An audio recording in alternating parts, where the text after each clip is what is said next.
l'actuel gouvernement a mis, à mon avis, le niveau là où il doit être. C'est-à-dire que nous sommes en train, à 3 pays, de préparer un grand rendez-vous, qui est la Coupe du Monde de 2030. Et il faut que cette organisation en commun soit, d'une certaine manière, un modèle. C'est ça un peu qu'il a voulu dire. Il a rappelé que les crises, les graves crises qui traversent le monde, qui traversent aussi notre Méditerranée, la mer Méditerranée, et il a donné l'organisation en commun de ce mondial comme un exemple de coopération pacifique, de tentative de mettre l'amitié entre les peuples, la coopération au centre entre les pays. Et je crois que c'est le message qu'il faut. Il faut que les autorités ont commencé à préparer de manière sérieuse ce rendez-vous. Il faut que les sociétés, tous les acteurs sociaux se mettent aussi au travail. Parce que, si vous voulez, on est très proches, comme il l'a rappelé, et comme d'autres intervenants l'ont rappelé, entre le Portugal, l'Espagne et le Maroc.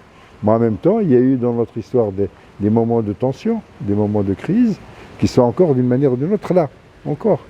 Et donc nous sommes proches et distants d'une certaine manière au niveau des sociétés. Et donc c'est le moment d'accompagner ce grand défi qui est l'organisation de la Coupe du Monde.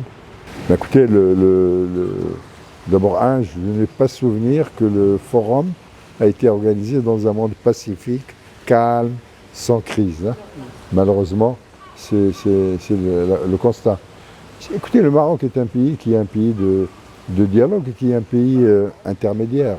Intermédiaire au sens qu'il est comme un peu le préambule de la Constitution de 2011 le rappelle.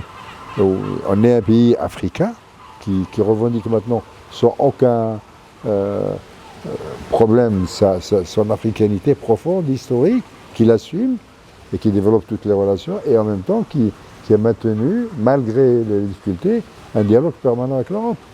Et on est par exemple partenaire de l'Assemblée parlementaire du Conseil de l'Europe. En matière, on est engagé avec l'Europe sur de grands chantiers.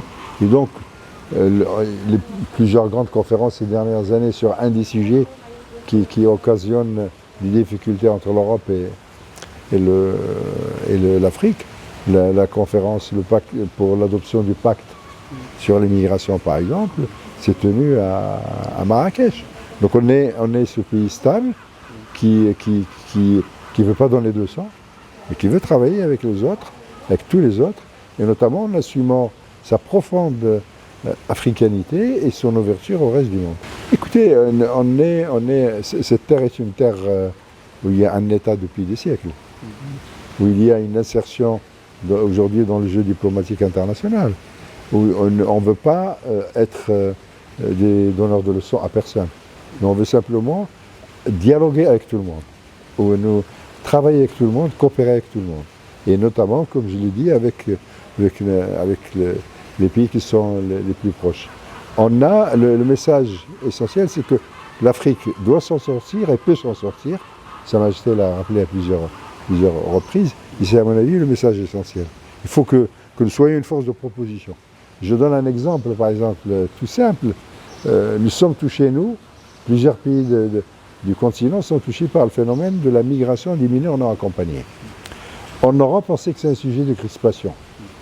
Est-ce que ce n'est pas le moment de faire une grande conférence internationale sur ce sujet, à l'initiative du Maroc et de plusieurs pays du continent, en coopération avec l'Espagne, le Portugal, la France ou d'autres pays?